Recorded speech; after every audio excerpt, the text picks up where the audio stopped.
no capítulo 8, Elias está vivendo um momento muito difícil da vida dele. Elias ele tinha fugido de Jezabel, ouviu um recado do inferno, onde Jezabel ameaçou Elias. Elias estava vindo de uma grande batalha, tinha vencido os profetas de Baal, os profetas, os sacerdotes de Jezabel, através do nome de Deus. Coisa linda aconteceu ali. E em determinado momento, Jezabel ela fica sabendo o que tinha acontecido e manda um recado para Elias, que ele seria morto, assim como foi morto todos os seus profetas. Boa noite, Rogério. Deus abençoe você, queridão. Olha que coisa interessante. A gente não está falando de qualquer pessoa, não. A gente está falando de um homem de Deus, um homem cheio da unção, um homem que tinha intimidade com Deus, um homem que tinha relacionamento com Deus. A gente está falando de Elias, um homem que ele não foi morto, um homem que subiu, foi arrebatado em carruagem de fogo. A gente está falando de um homem que tinha um relacionamento diferenciado, um profeta de verdade. A gente está falando desses profetas que aparecem hoje aí, não. A gente está falando de um profeta de ofício, alguém que deu a própria vida por amor e obediência à palavra de Deus. Olha que coisa interessante. Esse homem aqui, ele se sentiu ameaçado a ponto de fugir. Passou por um processo, foi para debaixo de um zimbro, que era uma árvorezinha, ali desejou a morte. Depois ele passou por um outro processo de caverna, subiu um monte. Em todo esse processo, ele estava vivendo uma crise existencial. Eu quero que você entenda, querido, que uma crise existencial, ela pode sim acontecer com você, acontecer comigo, com qualquer outra pessoa. Eu quero que você entenda que nós não somos super-homens, não somos semideuses, somos pessoas comuns. Nesse momento aqui, Deus permite que esse texto, essa história seja revelada para que hoje a gente pudesse ler e entender como que naquele momento Elias estava tão fragilizado, para que a gente acredite e entenda que ele era tão ser humano e tão homem como cada um de nós. Muitas vezes a gente olha a Bíblia assim, a gente vê esses personagens e acha que os caras eram os galáxios, eram pessoas extraterrestres, super-homens. Não, eram pessoas comuns como eu e você, tendencioso a qualquer tipo de falha, a qualquer tipo de problema. E em nenhum momento Deus ele escondeu isso dos grandes homens, dos heróis da fé, não. Pelo contrário, está bem exposto aqui a fragilidade, a fraqueza de cada um. O que eu quero dizer com isso é que se você hoje está vivendo um momento de crise existencial, um momento onde até pode estar indo a uma depressão, a uma ansiedade, a uma angústia, a um sofrimento emocional, a um sofrimento psíquico, entenda uma coisa: você tem a quem recorrer, você tem a quem buscar. Não se sinta sozinho, nem diminua o que você está sentindo. Hoje, há um erro muito grande na igreja que fala que tudo é demônio. Será que Elias estava endemoniado? Será que Elias estava possuído? Não. Elias estava sofrendo na carne dele o que eu e você sente. Agora, de repente, você, se não tiver amadurecido, preparado para ouvir, você pode se escandalizar com o que eu vou falar. Mas Jesus, quando estava lá na cruz, ele falou: Pai, se possível, afaste de mim esse cálice. Jesus ficou angustiado. Jesus subiu para orar e pediu que os discípulos estivessem ali intercedendo, porque ele estava, o espírito dele estava angustiado. A Bíblia fala que Jesus, ele suava sangue, saía sangue dos poros dele. Imagina a tensão psíquica, emocional que ele estava vivendo ali, ao ponto de falar: Senhor, se for possível, afaste de mim esse cálice. Naquele momento ali, de repente, ele estava numa situação parecida com Elias, parecida com o que você está vivendo, parecida com o que eu já vivi e posso viver. Em determinado momento, Jesus, ele olha para os céus e fala assim: que os meus pensamentos, que a minha vontade não seja feita, mas que a sua vontade seja feita. Sabe o que está acontecendo ali? Ele está dizendo o seguinte: olha, eu estou sofrendo, eu estou angustiado, mas eu abro mão da minha própria vida pela vontade de Deus. Elias aqui, ele passou por processos tão terríveis. Imagina ser perseguido da forma que estava. E ainda assim, ele, quando teve a visita dos anjos, diz a Bíblia que os anjos levou pão, levou água, ele se alimentou, ele se hidratou, e foi falado para ele: olha, continua, prossiga, vá adiante. De repente, hoje você não está precisando de um carão, nem de um puxão de orelha. Eu não vi em nenhum momento ali Deus chegar a Elias e dar a ele um puxão de orelha. Eu não vi Deus chegar ali naquele homem e falar: rapaz, toma jeito, toma tenência. Você é um homem com tanta experiência e passando esse vexame aí. Deus não falou isso não, porque Deus, ele compreendeu a natureza humana. Eu quero que você entenda que Deus compreende a tua fraqueza, Deus compreende a tua natureza humana. Só que muitas vezes a gente justifica a nossa natureza humana para fazer um montão de besteira, para pecar, para se prostituir, para fazer um monte de coisa que não presta, para mentir. Aí não. Eu estou falando que a tua natureza humana, ela está tendenciosa a pecar, ela está tendenciosa a dar uma vacilada. Mas nós temos que ter o entendimento de Cristo, que a nossa vida não pertence mais a nós, mas pertence a Ele. Ele morreu pelos nossos pecados, morreu pela nossa vida. Então, quando a gente estiver num momento desse, lembra que teu Deus é um Pai. Tem muitas pessoas aí falando, essa semana eu vou fazer um vídeo falando sobre paternidade espiritual. Tem muita gente aí dizendo que é pai espiritual de A, pai espiritual de C. Pai espiritual é Deus. Ele é o nosso Pai. Não tem A, não tem B, não tem C, não tem ninguém. Nosso Pai é Deus. Porque Deus, ele não nos abandona em momento algum.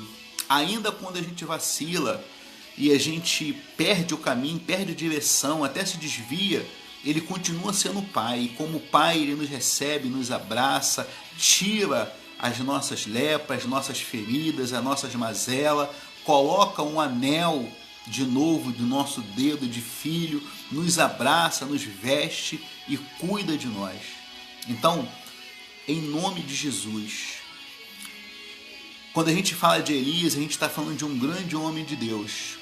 E mesmo como um grande homem de Deus, diz aqui no versículo 9, que ele passou a noite inteira numa caverna, e eis que a palavra do Senhor veio a ele. Ele disse: o que faz aqui, Elias? Ele disse: tem sido muito zeloso pelo Senhor Deus dos exércitos, porque os filhos de Israel deixaram o teu concerto, derribaram os teus altares e mataram os teus profetas.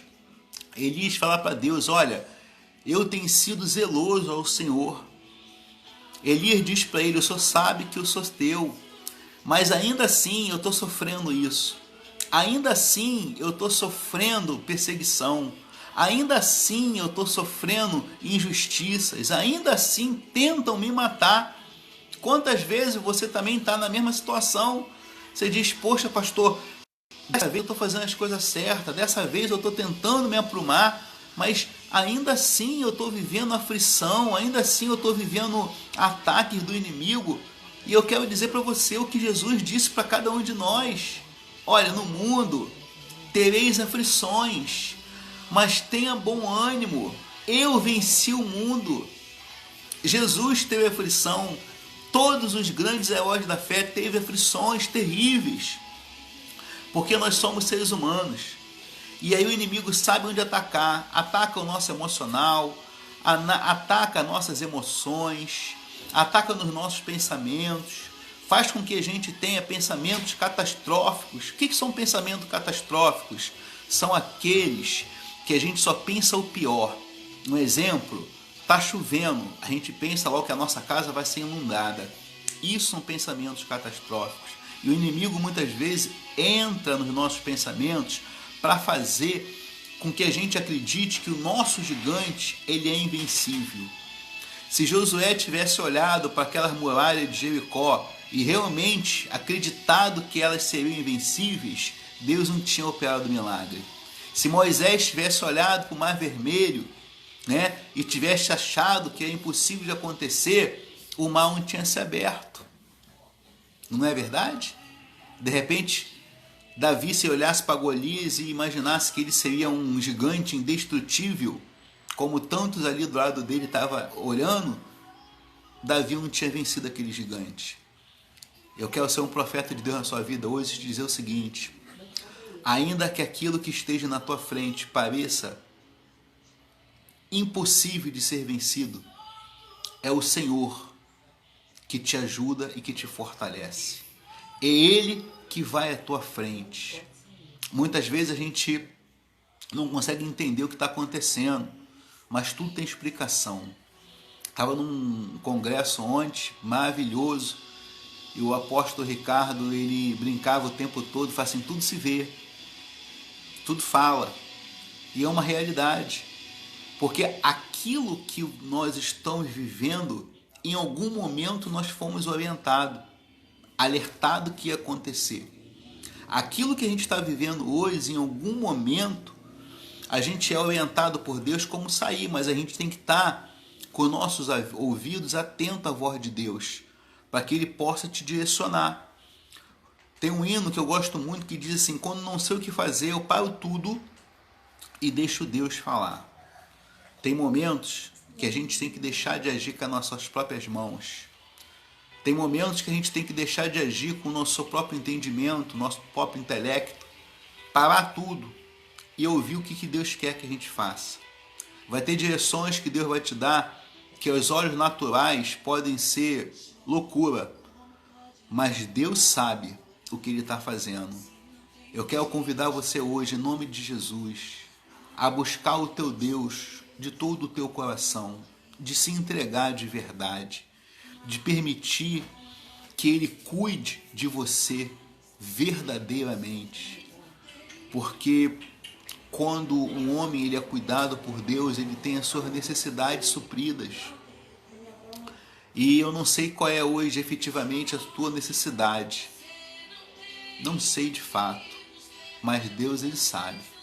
Aonde você está precisando ser cuidado, aonde você está precisando ser tratado, aonde você está precisando ser restaurado, para que o nome dele seja glorificado em nome de Jesus. Elias, ele era um homem extraordinário, mas ele era tão falho como eu e você.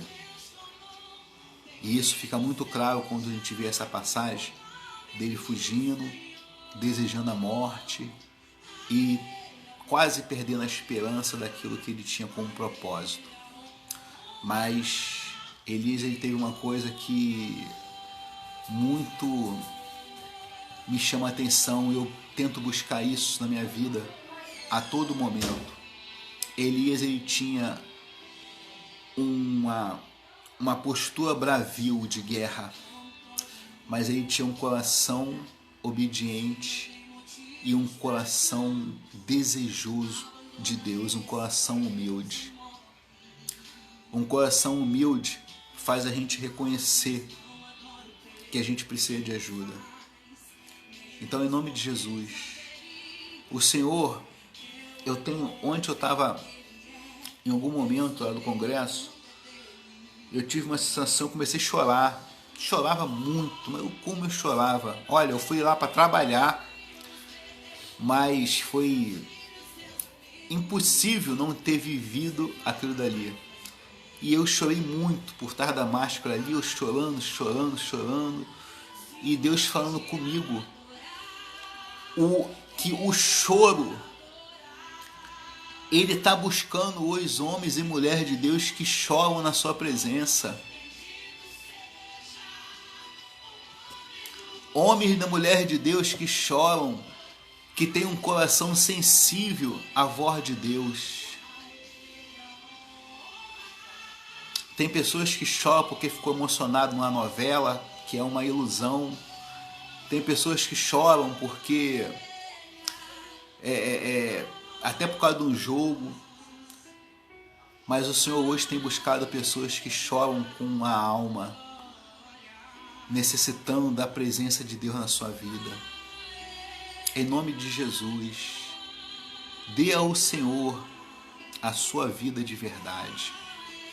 Permita que Ele cuide de você e que te encha de uma forma que quem passar perto de você vai sentir algo diferente, vai ver algo diferente, vai ver que em você, de fato, o Senhor mudou você de dentro para fora, de verdade.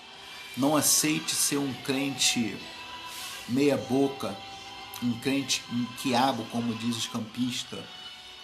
Queira e busque em Deus ser um verdadeiro adorador e adore a Deus com a sua vida, em nome de Jesus. Amém? Eu quero desejar a você que o Espírito Santo de Deus, essa noite, Ele palestre com você. Você quer viver isso na sua vida hoje? Você quer viver hoje uma experiência extraordinária com Deus? Abra teu coração a Ele e fala: Senhor, a partir de hoje, de verdade, eu quero viver experiências extraordinárias. Eu não quero mais ouvir falar, eu quero viver. Eu não quero mais ser um telespectador do que as pessoas falam, do que as pessoas vivem. Eu quero viver isso na minha vida. Entenda bem, amado, em nome de Jesus, não se sinta menor de que ninguém porque você foi atingido pelo um sentimento ou por uma angústia. Não se sinta menor de que ninguém porque em algum momento você pode ter tido uma crise existencial. Não se desvalorize por isso. Lembre-se que você é um ser humano tendencioso a todas as frustrações, a todos os ataques. Você está entendendo isso? O inimigo, ele age no teu emocional, ele afeta o teu psicológico, depois ele vai lá e coloca na tua cabeça que você é fraco, que você não tem fé, porque é isso que vai te destruir. Não é o que você teve no teu emoção, na sua alma, na tua emoção. É o que ele faz você sentir que te destrói, porque ele te diminui abaixo de zero.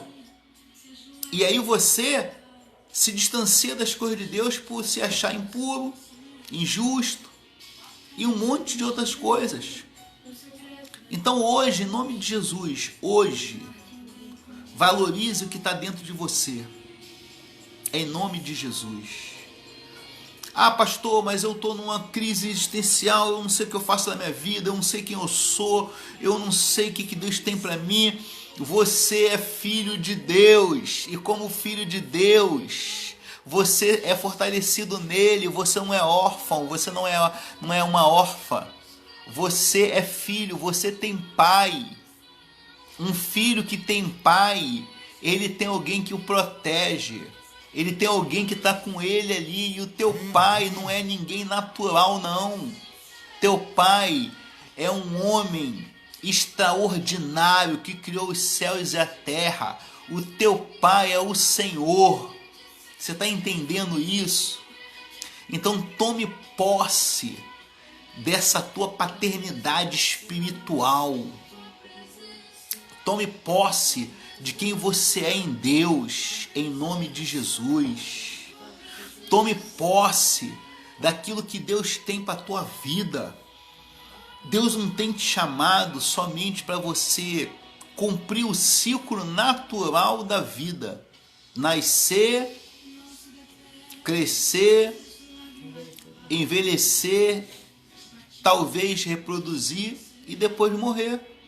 Isso é o ciclo natural da vida do ser humano, de um animal e de uma árvore.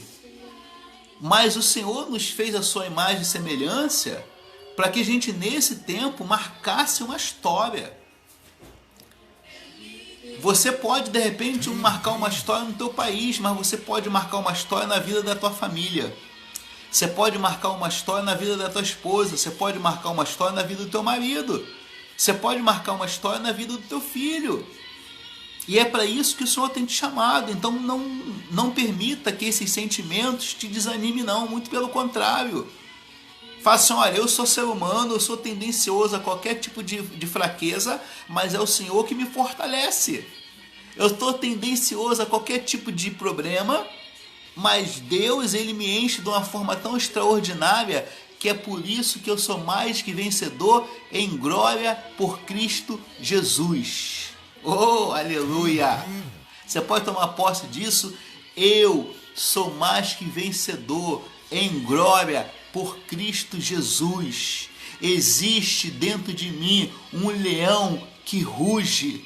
Existe dentro de mim uma águia que me dá uma visão diferenciada dos outros animais.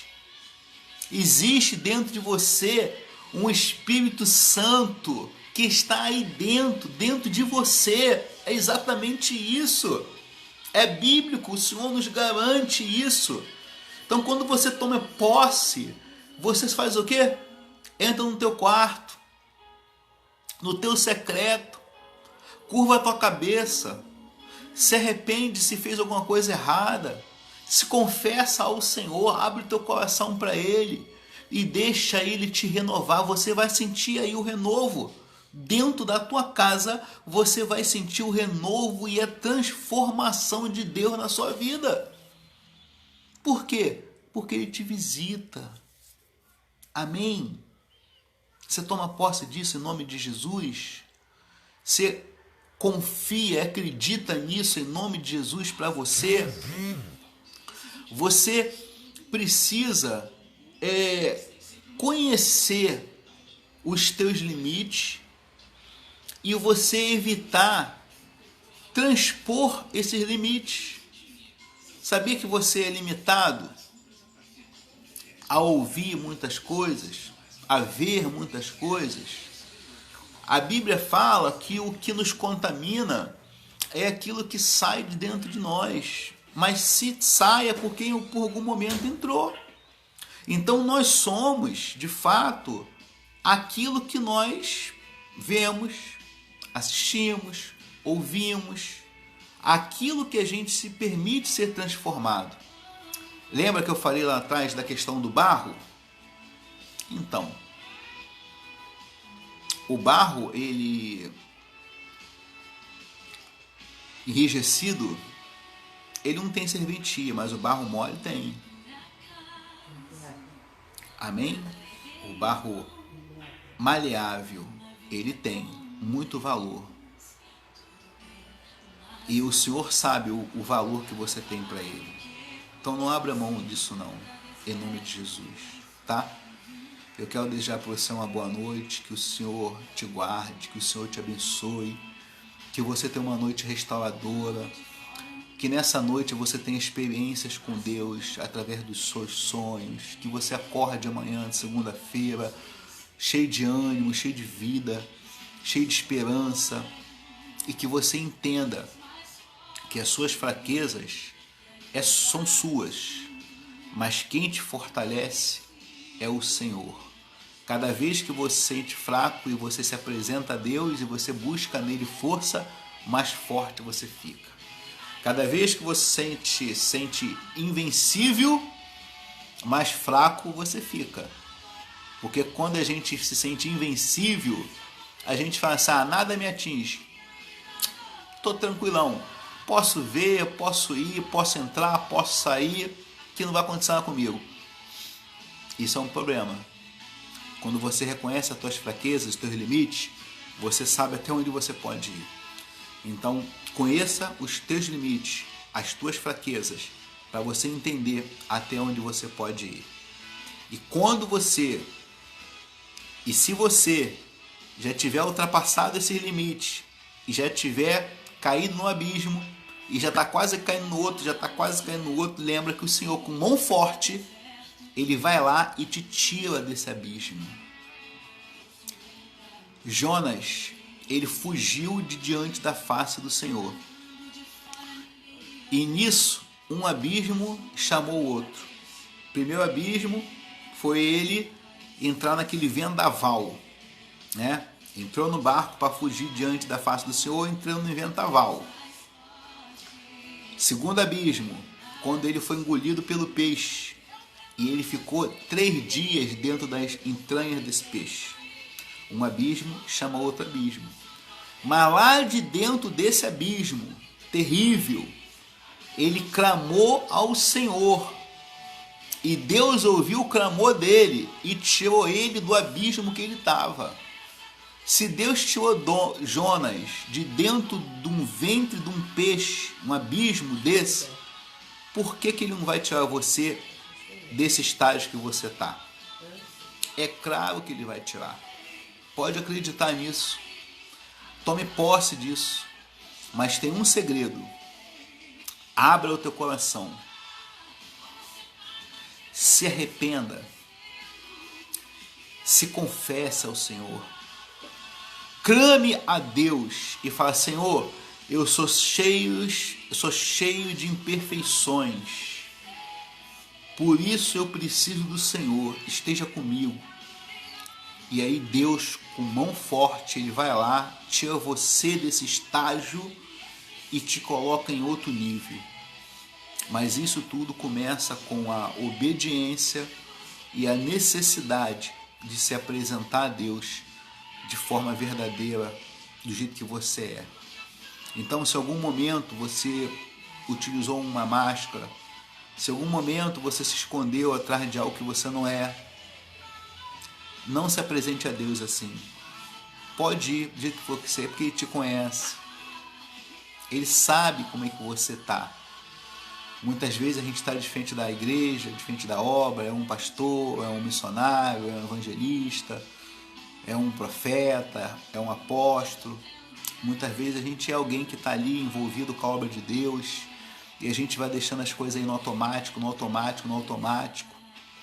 E a gente, quando vê, a gente está todo enrolado, mas a gente está ali fazendo a obra de Deus. Eu quero te chamar nesse momento e falar assim: não continua assim não.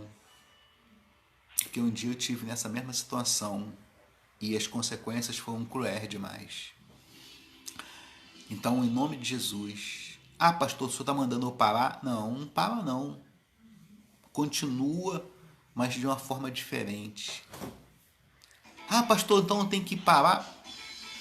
Se você estiver muito enrolado, né? Se você não conseguir, para. Amém? Mas não permita que o inimigo paralise a tua relação com Deus.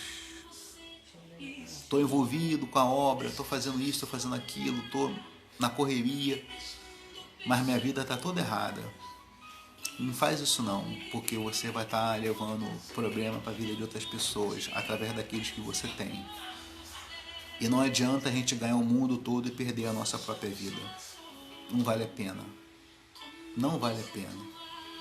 É preciso que você esteja com a sua vida salva, com a sua família salva, que você seja ali um pastor dentro da sua casa, um pastor dentro da sua família, um profeta dentro da tua casa. É melhor você estar hoje cuidando de você e da sua casa e ter a certeza de que você e a sua família vai continuar na presença de Deus, de que você de repente está todo errado de frente da obra se perdendo e fazendo com que sua família se perca também, trazendo maldição para ela. O pastor está dizendo então o quê? Que eu devo parar de fazer a obra? Se você não conseguir se livrar do pecado, você tem que parar de fazer a obra sim. Agora você tem uma oportunidade. Daí onde você está agora, você começar a se arrepender e você dizer assim, eu não vou fazer mais isso. Eu não quero, dou o que doer, eu não quero. Ah, pastor, mas eu estou muito enrolado. Vai lá e fala, não vou continuar mais nesse erro. Eu não sei por que eu estou falando isso aqui, mas eu quero dizer para você que sabe que é contigo que eu estou falando. De repente você não está nem aqui entre essas 6 pessoas só que está aí assistindo. Mas eu não vou tirar esse vídeo aqui não, eu vou deixar esse vídeo aí. De repente você vai olhar e você vai dizer assim, é comigo. Então vai lá, desfaz esse teu erro.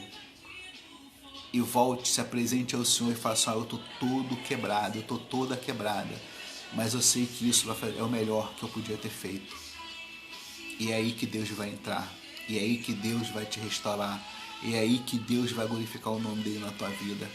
Em nome de Jesus. Tá sem forças? Peça ao Senhor que Ele te dá forças. Tá sem ânimo?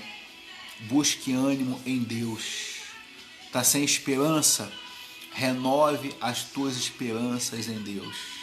Só não desista.